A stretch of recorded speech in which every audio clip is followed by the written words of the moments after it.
नमस्कार छात्रों, मेरा नाम है सर्वेश कौड़ और हमेशा की तरह आप सभी का मेरे YouTube चैनल में बहुत बहुत स्वागत है।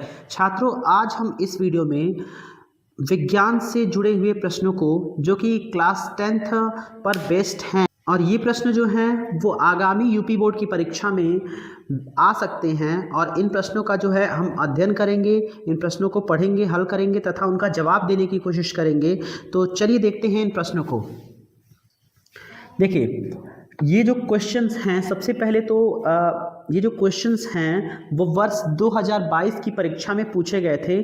ठीक है, इन प्रश्नों का हम अभ्यास इसलिए करेंगे क्योंकि ये जो हैं प्रश्न वो मॉडल पेपर से लिए गए हैं और ऐसे प्रश्नों का आप अभ्यास करके जो है बेहतर अंक साइंस के पेपर में ला सकते हैं। तो देखिए, पहला जो सवाल दिया है, 20 सेंटीमीटर फोकस दूरी वाले उत्तल दर्पण के सामने 20 सेंटीमीटर दूरी स्थित वस्तु का प्रतिबिंब बनता है। तो ऐसे में जो है प्रतिबिंब की स्थिति ज्ञात करनी है। तो प्रतिबिंब जो है वो कहाँ पर बनेगा? तो देखिए, यहाँ पर क्या है कि 20 सेंटीमीटर फोकस दूरी है, उत्तल दर्पण है। सबसे बड़ी बात तो देखिए, उत्तल दर्पण है यानी मैक्सिमम केसेस में हम लोग देखते हैं जब सॉल्व करते हैं, उत्तल दर्पण में जो होता है, जो प्रतिबिंब होता है वो दर्पण के पीछे बनता है। लेकिन यहाँ 20 सेंटीमीटर फोकस दूरी दिया है और साथ ही साथ जो है 20 सेमी स्थित वस्तु का प्रतिबिंब कहाँ बनेगा। देखिए कितने दूरी पे बनेगा, तो सबसे पहले छोटा में इसको सॉल्व कर लेंगे। हमको क्या करना है, भी फाइंड करना है। तो 1/v is equal to 1/f minus 1/u। तो 1/v इज इक्वल टू, यहाँ पर उत्तल दर्पण है, फोकस दूरी 20 हो जाएगी और इसमेमें जो है हम लोग क्या करेंगे, u जो होता है हम लोग का निगेटिव होता है तो -20। ठीक है, तो 1/v इज इक्वल टू 1/20 और प्लस 1/20, तो ये हो जाएगा 1/v इज इक्वल टू 2/20। ठीक है, तो यहाँ पर क्या है, हम इससे डिवाइड करेंगे जैसे ही, तो ये हो जाएगा 1/v इज इक्वल टू 1/10 और जब इसका रेसिप्रोकल करेंगे तो v इज इक्वल टू कितना हो जाएगा, 10 और ये हो जाएगा सेंटीमीटर। तो देखिए ये तो है कि प्रतिबिंब 10 सेंटीमीटर की दूरी पे बनेगा, लेकिन जब केसेस होते हैं उत्तल दर्पण के तो प्रतिबिंब जो होता है वो दर्पण के पीछे बनता है। तो ऐसी कंडीशन में जो है वो हम लोग का ऑप्शन नंबर पहला सही होगा। दूसरा प्रश्न जो है, प्रिज्म से श्वेत प्रकाश की किरण के गुजरने पर सबसे अधिक विचलन किसमें होता है, किस रंग में? लाल रंग में, पीले रंग में, बैंगनी रंग में या हरे रंग में? तो इसमें देखिए, समझिए, हम लोग जानते हैं कि इंद्रधनुष में 7 रंग होते हैं, जो कि इस कोडवर्ड से जो है हम इन रंगों की संख्या को याद रखते हैं। ये कोडवर्ड है VIBGYOR यानी विबग्योर। V फॉर वायलेट होता है और R फॉर रेड। तो यहाँ पर आपको याद रख लेना है, सबसे अधिक जो होता है, सबसे अधिक विचलन, सबसे अधिक विचलन बैंगनी रंग का होता है यानी वायलेट का, और सबसे कम रंग जो विचलित होता है वो लाल होता है। सबसे कम विचलन, क्योंकि हम लोग जानते हैं बैंगनी रंग जो होता है सबसे नीचे होता है, इसका मतलब सबसे ज़्यादा झुकाव जो होता है इसी का होता है, और लाल जो होता है सबसे ऊपर होता है यानी सबसे कम झुकाव जो होता है लाल रंग का होता है। तो यहाँ पर जो हम लोग का जो आंसर होगा वो क्या होगा, तीसरा वाला ऑप्शन जो है वो बैंगनी रंग। अगला जो प्रश्न है, विद्युत जनित्र में रूपांतरण होता है यानी जो जनरेटर होता है, जो डायनेमो होता है, ठीक है, उसमें जो एनर्जी होती है वो किस रूप में ट्रांसफॉर्म होती है?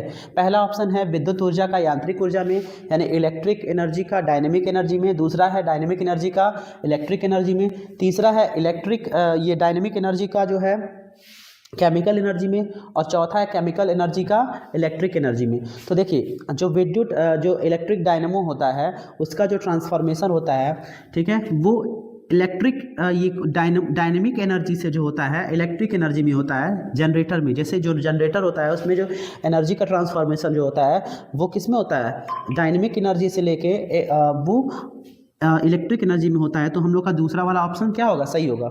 ओके, चौथा वाला जो क्वेश्चन देखिए, यहाँ पर 220 वोल्ट और 100 वाट के विद्युत बल्ब के तंतु का प्रतिरोध जो है वो कैसे हम लोग निकालेंगे? देखिए, यहाँ पर क्या है, 220 वोल्ट दिया है विभवांतर और 100 वोल्ट का जो है वो शक्ति दिया हुआ है। तो हम लोगों को पता है कि इससे रिलेटेड एक फार्मूला होता है P = VI। तो इसमें जो है I का कोई काम है नहीं, तो I की जगह पर हम लोग क्या कर सकते हैं, प्रतिरोध को ला सकते हैं, क्योंकि हमको प्रतिरोध की जरूरत है ना। तो देखिए, यहाँ पर होता है क्या, P = VI, तो I की जगह लिखेंगे V/R हो जाएगा। ठीक है, तो यहाँ देखिए, भी की वैल्यू कितनी है, भी की वैल्यू जो है वो 220 है, कितनी है 220 है, तो 220 रखेंगे और मल्टीप्लाई का सिंबल है, मल्टीप्लाई का सिंबल लिखेंगे और पी की वैल्यू कितनी है 100 वाट है, तो 100 वाट यहाँ पर लिख देंगे, ठीक है। और यहाँ पर क्या करना है 220 का 220 में गुणा करना है, आर की वैल्यू पता नहीं है, यहाँ 0 से 0 कैंसिल हो जाएगा, ये 0 से ये 0 कैंसिल हो जाएगा, आर का 1 में गुणा होगा तो आर की वैल्यू कितनी आएगी 22 का 22 में गुणा करेंगे तो 484 ओम, यानी ऑप्शन नंबर जो है वो सेकंड वाला हम लोग का क्या हो जाएगा सही हो जाएगा। तो यहाँ पर जो है क्वेश्चन नंबर 4 का आंसर होगा 484 ओम। देखिए पांचवा क्वेश्चन है वक्रता त्रिज्या का मात्रक होता है। हम लोग जानते हैं कि वक्रता त्रिज्या जो है एक लेंथ को ही हम लोग मेजर करते हैं, त्रिज्या जो होती है ठीक है वो लंबाई में ही मापी जाती है, तो लंबाई के अलग अलग मात्रक होते हैं, मीटर होता है जो कि हम लोग नॉर्मली मीटर को ही मानते हैं, लेकिन सेंटीमीटर छोटा मात्रक और उससे छोटा मात्रक मिलीमीटर होता है, तो तीनों जो है लेंथ से ही रिलेटेड होते हैं, तो इसका ऑप्शन जो होगा वो क्या हो जाएगा ये सभी, ठीक है, यानी ऑप्शन नंबर जो है चौथा ये सभी जो है इसका सही आंसर होगा। चलिए छात्रों हम लोग देखते हैं क्वेश्चन नंबर 6 क्या दिया हुआ है, वैद्युत धारा का मापन किससे किया जाता है। आपके ऑप्शन है वोल्टमीटर, अमीटर, गैल्वेनोमीटर और ऊर्जा मीटर। तो देखिए वैद्युत धारा का जो मापन है ठीक है वो जो है अमीटर के द्वारा किया जाता है, अमीटर, ठीक है, इसको याद कर लीजिएगा।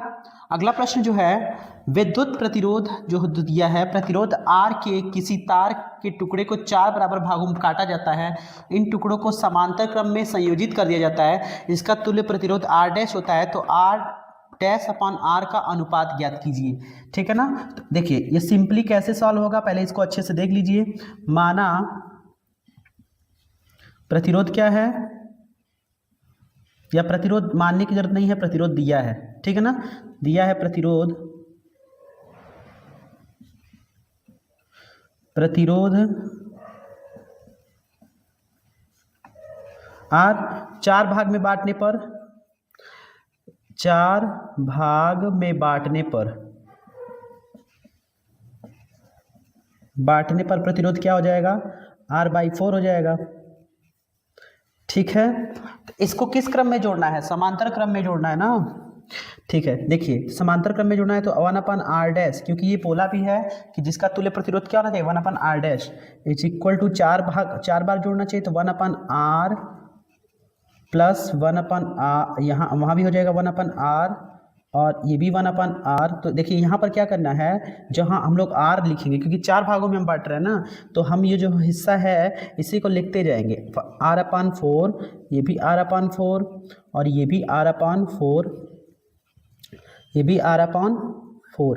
क्यों लिख रहे हैं, क्योंकि एक ही प्रतिरोध को हम लोग क्या ही है, एक ही प्रतिरोध को हम लोग 4 भागों में बांटे हुए हैं, ठीक है। और ये भी कहा है कि 4 भागों में बांटने पर उनका तुल्य प्रतिरोध करना है, यानी जब 4 भागों में हम लोग बांट दिए हैं तो उनको जो है समांतर क्रम में जोड़ना है, तो 1/r डैश कितना हो जाएगा 1/r dash is equal to ये 4, ये देखिए इसमें क्या किया जाएगा कि जो 4 है ठीक है ना, तो 4 को हम लोग क्या करेंगे, 4 का जो है ऊपर जाके गुणा हो जाएगा, तो 4/r, ये भी 4/r, ये भी 4/r और ये भी 4/r, तो सबको जब जोड़ेंगे तो 1/r dash is equal to 16/r हो जाएगा, कितना हो जाएगा 16/r हो जाएगा। और जैसे ही r को हम यहाँ भेजेंगे तो एक इसके नीचे आ जाएगा, तो हो जाएगा r/r dash is equal to, ये एक नीचे आएगा तो 16/1, और जैसे ही हम इसका व्युत्क्रम करेंगे, रेसिप्रोकल करेंगे, r डैश को ऊपर भेजेंगे तो r डैश ऊपर और r नीचे, तो 1 भी ऊपर और 16 भी नीचे, तो हमारा फाइनली जो आंसर हो जाएगा 1/16 हो जाएगा, यानी ऑप्शन नंबर चौथा जो हम लोग का क्या है सही है। एक बार अच्छे से सॉल्यूशन को देख लीजिए, समझ लीजिए, ठीक है, कि एक ही प्रतिरोध को 4 अलग अलग भागों में जो है बांटा गया है, और बांटने के बाद उसे जो है वो किस क्रम में जोड़ा गया है, समांतर क्रम में जोड़ा गया है। और ऐसी कंडीशन में जब समांतर क्रम में जोड़ा गया तो उसको हल करने के बाद जो है हम लोग को r डैश और अपॉन r का अनुपात जो आया है वो कितना आया है, 1/16 या 1/16 आया है। अगला प्रश्न जो है, एक पारदर्शी माध्यम से दूसरे पारदर्शी माध्यम में प्रवेश करने पर एक प्रकाश किरण के लिए अपवर्तन कोण का मान आपतन कोण की तुलना में अधिक होता है यदि प्रकाश की किरण कैसी हो। तो देखिए एक चीज़ हमेशा याद रखिए, जब प्रकाश की किरण जो होती है सघन माध्यम से विरल माध्यम में जाती है, जब प्रकाश जो पारदर्शी माध्यम से दूसरे माध्यम में जाता है, ठीक है, तो ऐसी कंडीशन में क्या होता है, ऐसी कंडीशन में जो प्रकाश की किरण होती है, ठीक है, उसमें जो है एक चीज़ ध्यान रखा जाता है, अपवर्तन कोण जो होता है, अपवर्तन कोण का मान जो है आपतन कोण की तुलना में अधिक होता है। कब? देखिए जब सघन से, यहाँ लिख लीजिए, सघन से विरल जाएगी, सघन से विरल जाएगी, ठीक है, तो कौन अधिक होगा? अपवर्तन कोण अधिक होगा, अपवर्तन कोण अधिक होगा, ठीक है ना। और अगर विरल से सघन जाएगी, ऐसे में अपवर्तन वो आपतन कोण अधिक होगा। कौन होगा? आपतन कोण अधिक। और इसको अगर आप याद रखेंगे, ठीक है, तो फाइनली आप लोगों का आंसर जो है वो सही होगा। तो देखिए यहाँ पर क्या क्या है, सघन से विरल माध्यम जा रही है, विरल से सघन जा रही है, और दोनों माध्यम की संयुक्त सतह दिशा में जा रही है, और दोनों माध्यम एक ही हो। तो ऐसी कंडीशन में देखिए जब क्या है कि अपवर्तन कोण जो होता है आपतन कोण की तुलना में अधिक होता है, अपवर्तन कोण जब अधिक होता है तो इसका मतलब प्रकाश की किरण सघन से विरल में जा रही है। इसका मतलब पहला ऑप्शन हम लोग का क्या है? सही है। अगला क्वेश्चन जो है, वैद्युत ऊर्जा का मात्रक क्या है? Option A volt, option B watt, option C जो है यानी तीसरा जो ऑप्शन है किलोवाट, और ऑप्शन चौथा जो है वो क्या है? किलोवाट घंटा। देखिए तो इसका जो सही आंसर है वो क्या है? किलोवाट घंटा, ठीक है, सही जवाब जो है इसका किलोवाट घंटा है। देखिए अगला जो लास्ट वाला जो क्वेश्चन है, क्वेश्चन नंबर जो 10 दिया है, एक गोली दर्पण की वक्रता त्रिज्या 30 सेंटीमीटर है तो उसकी फोकस दूरी क्या होगी? देखिए ये भी सिंपल जो है क्वेश्चन है, वक्रता त्रिज्या जो है दे दिया है, यानी r is equal to 30 centimetre. हम लोग जानते हैं f is equal to r/2 होता है, तो r की वैल्यू 30 है और ये 2 हो जाएगा। तो देखिए तो जैसे 30 का 2 में डिवाइड करेंगे 15 सेंटीमीटर, यानी जो फोकस दूरी होगी वो कितनी होगी? 15 सेंटीमीटर, यानी ऑप्शन नंबर जो सेकंड है वो सही हो जाएगा। तो ऐसे ही बहुविकल्पी प्रश्नों का जो अध्ययन जो है आगे की वीडियो में भी कराया जाएगा। अभी ये पहला पार्ट था भौतिक विज्ञान का, जिसमें कि 10 प्रश्नों का संकलन था, इस वीडियो में शामिल था, और आगे भी अलग अलग विषयों के जो है इसी तरह MCQ आते रहेंगे। और हमारे चैनल से जुड़िए और साथ ही साथ और लोगों को भी शेयर करिए ताकि वो भी लोग अपनी तैयारी को स्ट्रांग बना सके, और इससे जो है बेहतर जो है आपको फ़ायदा आने वाले दिनों में, जब एग्ज़ाम की प्रिपरेशन आप लोग कर रहे हैं और जो एग्ज़ाम जो है धीरे धीरे अब एक एक दिन नज़दीक ही आ रहा है, तो ऐसी कंडीशन में क्या है, अपनी तैयारी को और ज़्यादा स्ट्रांग बनाइए। आप बुक के बजाय जो है अब यहाँ से क्या है, इस स्टेज से बुक के बजाय, बुक छूने से बजाय जो है आप रिवीजन स्टार्ट करिए। रिवीजन में उन्हीं प्रश्नों की, चुनिंदा प्रश्नों का अध्ययन करिए जो प्रश्न जो हैं वो प्रीवियस एग्ज़ाम में पूछे गए हों, क्योंकि इसका जो बेहतर परिणाम जो है एग्ज़ाम में देखने को मिलता है।